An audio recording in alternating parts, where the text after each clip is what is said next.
আসসালামু আলাইকুম ওরহমতুল্লাহি ওয়াবারাকাতু।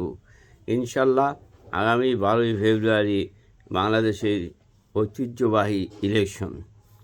এই ইলেকশনের মধ্যে যারা ভোট দেবেন তাদেরকে আমি বলবো, তাদের উদ্দেশ্যে আমি বলবো, আপনারা যারা ঋণ খেলাপি তাদের ভোট দেবেন না।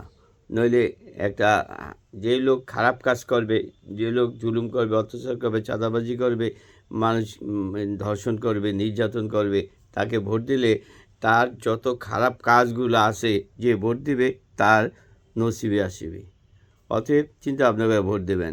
যে লোকের ভোট দিলে যে ভালো কাজ করবে, সে সুদ খাইবে না, ঘুষ খাইবে না, চাঁদাবাজি করবে না, সমাজের উন্নয়ন করবে, নিজেটা খাইয়া যা সরকার থেকে সে ভাতা পায় ও দিয়েই সে চলবে, ওর বাইরে সে কাউকে অন্যায়ভাবে সুপারিশ করবে না। দেশের জন্য, জাতির জন্য, আগামী প্রজন্মের জন্য চিন্তা ভাবনা করব, শিক্ষা কারিকুলাম চেঞ্জ করব, কাজের নিয়ম কানুন চেঞ্জ করব, তাকে আপনারা ভোট দেবেন।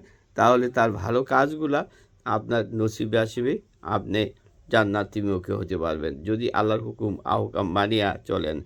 আর এখন বাইরেছে দোয়ার জমানা, খালি দোয়া দোয়া দোয়া দোয়া, খালি হুজুররা খালি দোয়া করিয়া একে সব কিছু শেষ করে নেব। দোয়ার চেয়ে করতে হইব আপনি কাজ, ভালো কাজ। যে কাজ আপনার সামনে একটা লোকে মারতেছে, একটা অন্যায় করতেছে, যদি প্রতিবাদ না করেন তাহলে আপনি গুনাহগার হবেন। অতএব আপনি চিন্তা ভাবনা করে ভোট দেবেন। থ্যাংক ইউ, ধন্যবাদ। ইয়া জালালি ওয়াল ইকরাম।